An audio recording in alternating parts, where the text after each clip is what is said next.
Introducing the Paddy Power World Darts Championships.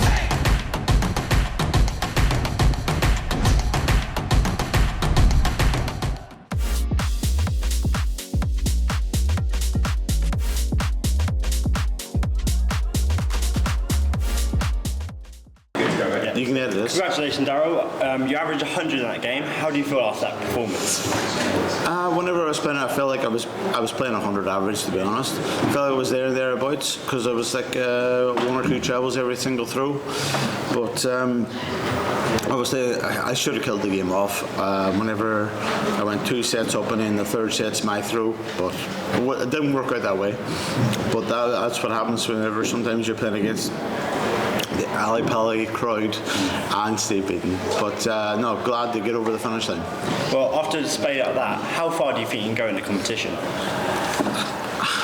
Listen, I'm playing really, really well, but the thing is, if you don't take your chances, you're only one dart here, there, everywhere.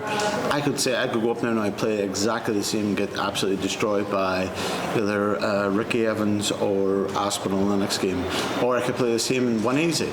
But it's just one of them things. My 36 let me down tonight.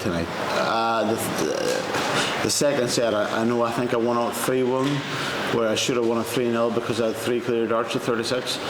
But the way it was going tonight, honestly, I'm so glad they won, because I started the night and then the first game went 3-0, which Kim's thrown so well all year, and then he didn't win a leg, and I thought that was strange. And then I was hoping for Callum. I mean, me and Callum's good friends.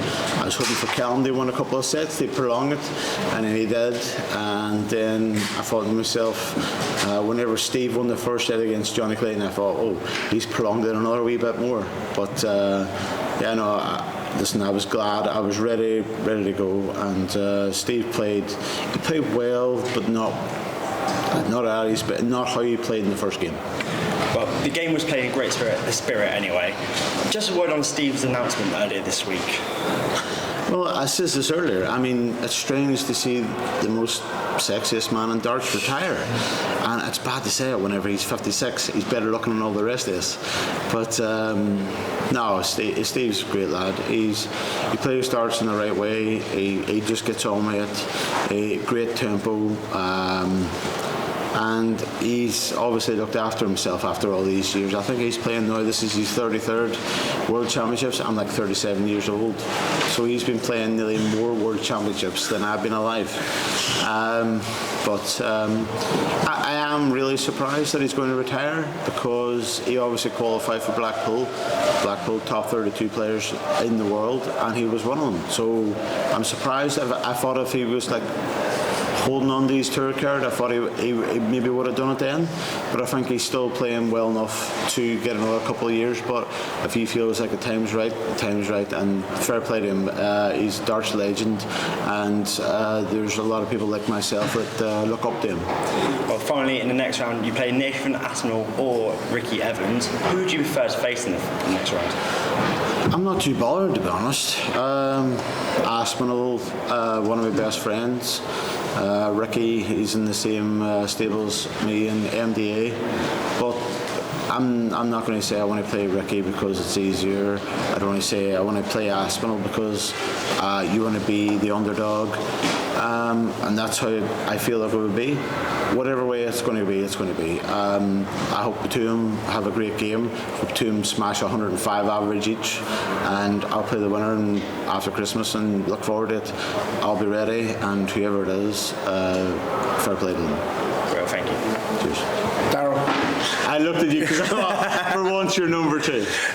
Congratulations. Was there a little bit of added pressure, because that potentially could have been Steve Beaton's last ever game on that stage?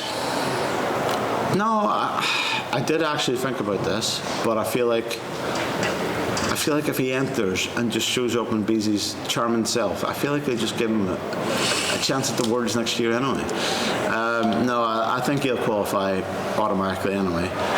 How do you not qualify for next year whenever he's qualified for Blackpool, whenever he's been top 32 player this year? So I think he'll qualify anyway, but no. whenever the crowd started shouting for him, and I knew as soon as he announced there was going to be a retirement, I thought I'm going to be in trouble with the crowd if I get in front, and if I'm behind, it's going to be the same thing. But no, Steve's a great player, and I wish him all the best, and I actually genuinely do wish he qualifies automatically for the Worlds next year, and I hope the PDC give him a good send-off all through the year, and I would like to actually see him qualify for Blackpool as well. The way you finished in that game, especially in the last set, we saw some huge finishes and what it meant to you at the end. Speaking to you in the build-up to the World Championship, you said that you're playing better than when you were in the top 4 in the world, but the standard has gone up as well. Is that the best that you played on TV in a good while, do you feel, as a complete performance? No, I done an interview earlier and I only averaged 100. Whenever I beat Gary, I averaged more than that. And the only reason I actually believe I could average another 5-6 points on top of that is just how the previous games went. That they went that fast that I actually wasn't ready to play, and I just determination, focus got me through that game. Whenever I turn up on time, and because I had this thing that I played a couple of years ago was against Jamie Lewis. I played Jamie Lewis, and Kim was involved again, and I was like, whatever game I was on, third game, and Kim was playing Chizzy, and I thought that'll go 3-2, this game will go this way, and this game will go that way, and then I'll be on it this time. So it didn't work out that way. Chizzy beat Kim 3-0, every game went 0, and then all of a sudden I was on and I wasn't ready. But like tonight, just a wee bit more experience. I still wasn't ready, but I was still ready to go, if you know what I mean. And that's what kept me going. Again, you touched on the atmosphere and what it was going to be like. One of the most electric atmospheres you've ever played in this afternoon? It still hasn't got nothing on whenever I played in Belfast against Rob Cross. Not one thing. But because actually, for once, I was actually being supported. Listen, I knew that if whenever I went in front, that they were all going to be shouting for Stevie, and they'd all deserved this shout for Stevie. But it just depended how mentally strong I was, and I was strong enough tonight to get over the finish line and get through to the third round. Daryl, many congratulations. Cheers. Daryl, at your best, you're one of the heaviest scorers in the world. Are we seeing a return to that sort of form? I played really well tonight. I mean, as I said, that's literally that's the third game I played with them darts. I played Dirk in an exhibition in Leeds. He was 3-0 up on me. I came back, beat him 4-3, and then I played the following night in Boston against Johnny Clayton, and he beat me 7-5, but I had 2 darts at 85 or 81 to make it to go all the way. But that was my practice game with them darts. Other than that, I haven't played. So there was that wee tension tonight that throw a new darts and we'll see how it goes. And I thought to myself, please don't do what you did against Dirk. Go 3-0 down, getting 60. And I thought, I'll come back in the second set, I'll be out, and then all of a sudden it just clicked. But yeah, no, I'm really happy. Just with me and the darts where we're at right now. Did you enjoy the role of party pooper? Because I think that's probably the best way to describe what you were today. Yeah, I mean, but I was really concentrated the whole way through, and if it wasn't, even the first 2 sets, I feel like Steve would have me, because he was. I think he was always 3 darts behind me, but I was still finishing well. And then I feel like I just missed a couple of doubles in the third set to kill the game off to make it 3-0. And I feel like his scoring slightly improved, but yeah, no, that's what you have to do with darts. You saw a big celebration at the end. Was that just a sort of an outpour of emotion and relief, or?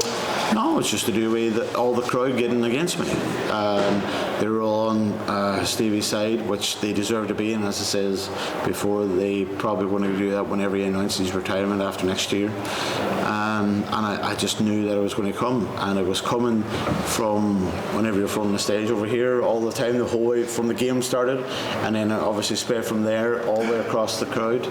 But no, I was still focused, and I just felt like, just give me a chance. I feel like I'm still more consistent than him, and it's all about just hitting the doubles. If I miss doubles, he'll win. I come back and maybe go the 5th set, but if I missed, that was going to happen, but I didn't. Thank you. for next time. Cheers. Daryl, you mentioned some of your performances this year, especially the World Match Play. Where's that good form come from? It seems like you're flying under the radar. Maybe not a lot of people are talking about you, but if you look at the consistent performances over the last 6 months, they really are impressive. No, I tell you what, I put a lot of hard work into the Pro Tours, because obviously if you don't play well in the Pro Tours, you're not going to qualify for the TVs. I always felt like whenever I was number 3 in the world, I felt like I played better on the stage than I did away from it. Now it's vice versa, and I said in our interview earlier today that if I can take the form from the floor to now, I'll be okay, and I feel like I did that tonight, and I think that was the difference. If I was going to go up there tonight and average, I don't know, 93, 94, I feel like the way Steve was, he was thereabouts, but I wasn't missing doubles in the first couple of sets. I think it would have been a different game. And when you're in that cauldron of an atmosphere, the crowd, when you are facing a checkout, get on your back, is it difficult to sort of put that aside and try and block those out and block out that noise? Oh, honestly, some days are just different. Some days they could do whatever and you won't hear them, and then the next day you can hear a pin drop. But I just knew that because Steve announced that he was going to retire after next year, I knew that whatever was going to go on in the game, if he was winning or losing, they were going to go back him, and I was mentally ready for that. And you're back after Christmas now.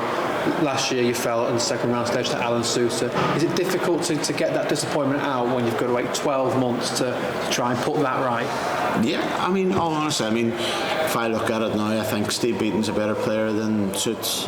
But last year and probably the last year and a half, I haven't been good enough, and I've been struggling ever since I come back from COVID. To be honest, I know it's a long time ago, but I never ever stopped playing before COVID, and since COVID hit, then I stopped. I think it was 16 weeks before I flew dart, and then all of a sudden, I think we were still in the middle of the Premier League, and then they go, right, you're going to play Premier League, and I thought, I'm in a wee bit of trouble now.